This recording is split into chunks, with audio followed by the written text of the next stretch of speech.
धर्मेंद्र जी फतेहपुर से। सदगुरुदेव भगवान के चरणों में सादर दंडवत प्रणाम। गुरुदेव भगवान, गृहस्थी में किसानी की सेवा है। पिताजी सहयोग करते हैं, लेकिन उनका व्यवहार दूसरों के प्रति गाली देना, अहंकार करना, निंदा करना, ऐसा वो करते हैं तो भगवत भाव हमारा छूट जाता है, क्रोध आ जाता है, जलन होने लगती है। क्या करें? भगवत भाव तो रखना ही है। हीटर हो चाहे फ्रिज हो, अथवा शीतलता प्रदान करने वाला हो चाहे गर्मी प्रदान करने वाला हो, दोनों चलते तो बिजली से ही है ना। तो ऐसे गाली देने वाला हो या पूजा करने वाला हो, दोनों में प्रभु ही है, इसमें तो कोई संशय नहीं है। तो भाव क्यों बिगाड़ो? समझो, पहले मूल बात को समझना है कि बिजली तो सब में एक ही है ना, यंत्र अलग अलग है, उनका प्रभाव अलग अलग है। पंखा, कूलर, एसी, फ्रिज, हीटर, कितने प्रकार के यंत्र हैं। ऐसे नाना प्रकार की सृष्टि है, उनमें बिजली भगवान है। ये मूल में बात याद रखोगे तो अब बिजली कट गई तो सब यंत्र ऐसे खड़े हैं, भगवान सब में है। ये यंत्र का अलग अलग प्रभाव है। हमारे करण है ना, मन बुद्धि चित्त अहंकार, मलिन है तो गाली बक रहे हैं, निर्मल है तो भगवान नाम कीर्तन कर रहे हैं, मलिन है तो दूसरों का अपमान कर रहे हैं, पवित्र हैं तो अपना मान रहित होकर दूसरों को सम्मान। तो ये गुण दोष है, तत्व उसी में वही है, भाव तो बिगाड़ना ही नहीं है। अच्छा, रही कोई भी बात की, जैसे किसानी है, व्यापार है, नौकरी है, ये सेवा है। हम सब भगवान के सेवक हैं, पूरी सृष्टि भगवान की है, अलग अलग डिपार्टमेंट बटे हुए हैं। कोई विरक्त है, कोई गृहस्थ है, कोई व्यापारी है, कोई किसान। उसी सृष्टि संचालक प्रभु की सब सेवा कर रहे हैं। आप प्रभु की सेवा मानकर किसानी करें, अतिथि और माता पिता का सम्मान करें। वो कैसे है नहीं देखना है। हम मूर्ति में सेवा इसलिए अच्छे से कर लेते कि मूर्ति कुछ कहती नहीं है, लेकिन मूर्तिमान प्रभु जब चलते फिरते माता पिता के रूप में है, तो देखो हमने देखा है वृद्धों की सेवा करके, वृद्धजनों की सेवा करो तो परिणाम में वो गाली मिलती है, क्योंकि वो भगवान ऐसा विधान रचते हैं। उनके पैर दबा रहे हैं, वो गाली दे रहे हैं।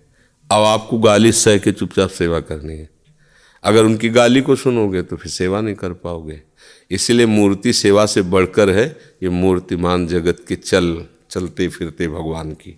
क्योंकि आप इनको प्रणाम मसाला नाटक कर रहा है, अब आपको लगेगा हम प्रणाम भी कर रहे ऊपर से गाली दे रहा है, तो फिर बात बिगड़ जाएगी। हमको बिल्कुल वैसे ही भगवत, बस इसी को टिका ले तो महात्मा हो गया। टिक नहीं पाता है, इसीलिए टूट जाता है, फिसल जाता है। एक बार हमको एक कथा में सत्संग में भी सुनाया है, जब हम गंगा किनारे भ्रमण कर रहे थे तो ब्रह्मावर्त बिठूर में गए, शाम का टाइम था। ऐसे गंगा जी की तरंगों का दर्शन करे तो बैठा हुआ था एक आदमी, उठ के आया हमारे पास लड़खड़ाता हुआ। हमें लगा शायद उसकी चाल ही ऐसी होगी, ये दिमाग नहीं गया कि मदिरा पिए, कि गंगा की लहरों को मदिरा पी के कोई कैसे देखेगा। वो तो नज़दीक आया तब गंध से पता चला कि शराब पे ऐसे क्यों। आओ तुमको एक चीज़ दिखाते हैं। नई अवस्था थी, कोई भय तो था नहीं, निर्भय स्वरूप था, शरीर में बल और ताकत थी कि अगर कोई किसी भी तरह तो एक थप्पड़ में ज़मीन में लौट जाए। ब्रह्मचर्य में जीवन था, अब तो किडनी फेलियर है। चलो तो सावधान स्थिति में चले। वो भगवान के मंदिर में गया। जब भगवान के मंदिर में गया तो मेरी आस्था उसके प्रति की, शराब पिए तो क्या हुआ, स्थान में तो अच्छे लाया है, देखो भगवान के श्री विग्रह का देखो। वहाँ हम देख रहे, तो उसने कहा देखो ये मूर्ति है, तिल तिल काटी गई है लेकिन टूटी नहीं। तो आज ये ऊपर रखकर पूजी जा रही। और कहा नीचे देखो, ये क्या है? हमका संगमरमर। ये क्या है? संगमरमर। बोले एक संगमरमर पैरों के नीचे बिछा है, एक मूर्ति में संगमरमर वही है, पर देखो काट काट करके, लेकिन वो टूटी नहीं, तो आज वो पूज रही है। देखो ये नीचे। बोले टूटना नहीं कभी। तो हमने उसको पंचांग प्रणाम किया था, जैसे गुरुजनों किया था।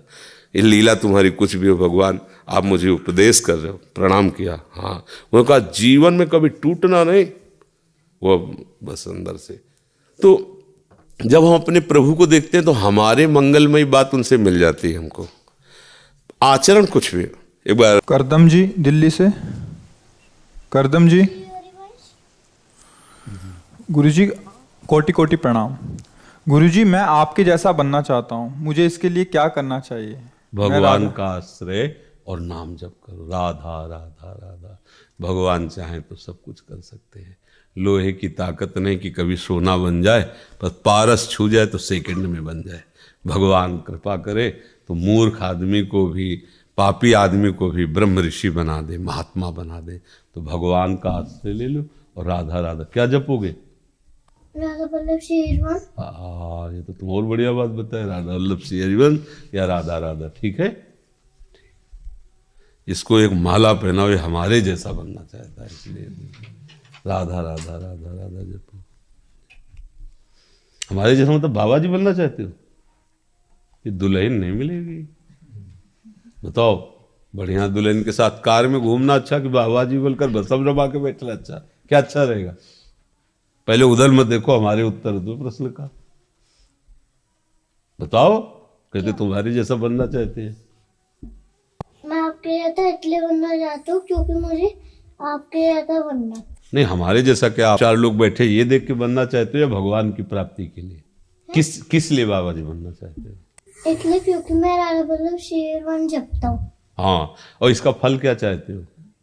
अच्छा।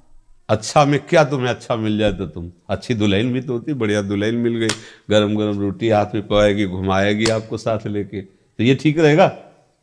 रहेगा? हाँ, बन गए हमारे। ला पहला वाला। बच्चा है श्री है। ऋचा जी, अमित जी, श्री सदगुरुदेव भगवान, आपके चरणों में कोटि कोटि नमन। सदगुरुदेव भगवान, हमारी दीक्षा हुए 7 महीने हुए हैं, परंतु दीक्षा से 1 वर्ष पूर्व ही हमने जुगल सरकार की श्री विग्रह सेवा श्री जी की कृपा से विराजमान की थी। उस समय ये अष्टयाम सेवा होती थी, हमें भी ये नहीं पता था।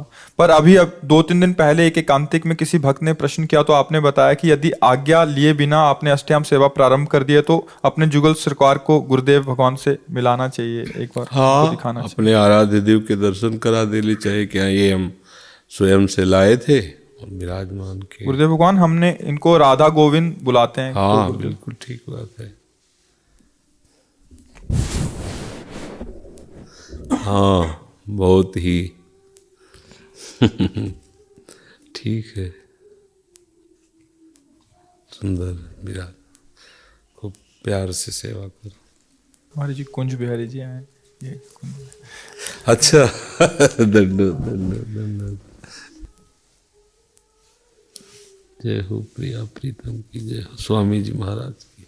देखो, मतलब इस रस मार्ग में प्रथम गुरु श्री स्वामी जी महाराज है, जिन्होंने हमारे चित्त को भगवान विश्वनाथ जी की उस एकांतिक संन्यास उपासना से घसीट कर रास बिहारी के चरणों में आकर्षित किया। तो एक वो अलौकिक आकर्षण स्वामी जी के अंदर, अलौकिक आकर्षण। और देखो, एक अलौकिक परमहंस की तरह महाराज गृहस्थ में थे, पर परमहंस की तरह उनकी अंतिम स्थिति थी। आप देखो, साथ लाए थे तो देखो कैसी स्थिति, बस वृंदावन प्रिया प्रीतम हो। देखो, एक बात बताए, बहुत कृपा हमारे ऊपर।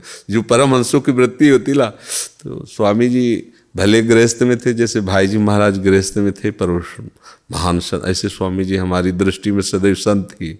और वो संत थे, संत ना किसी से राग न किसी से द्वेष, वृंदावन धाम प्यारी जो प्यारे जो, बस इतना। और संत का स्वरूप क्या है? यही तो संत का स्वरूप है, दुनिया से मतलब ले अपनी प्यारी जी। और रास में कभी भी ये नहीं देखा कि स्वामी जी अभिनय को देख रहे हैं। स्वामी जी साक्षात प्रिया प्रीतम को देखे, साष्टांग दंडवत आरती पूरा, मतलब सब साक्षात बैठे प्रभु, कोई बोलेगा नहीं। और ऐसा आलाप, ऐसा स्वर, कोकिला वृद्ध है। एकदम मतलब छा जाए, चित्त चुरा ले। ये सब भागवतिक दैवी संपदा होती है, भागवतिक संपदा होती है। अरे बच्चों जैसा, जैसे कोई ब्रज लीला का प्रसंग है तो स्वामी जी को उस समय प्रसन्नता समाई, जैसे बैठे ना, समा नहीं रही थी प्रसन्नता, ऐसे कोई भी प्रसंग एकदम ऐसे खिल जाते थे। तो भागवतिक महापुरुष, भागवतिक महापुरुष, उन्हीं की कृपा करुणा से इधर आकर्षण हुआ और सब बात बन गई, उन्हीं की कृपा करुणा से।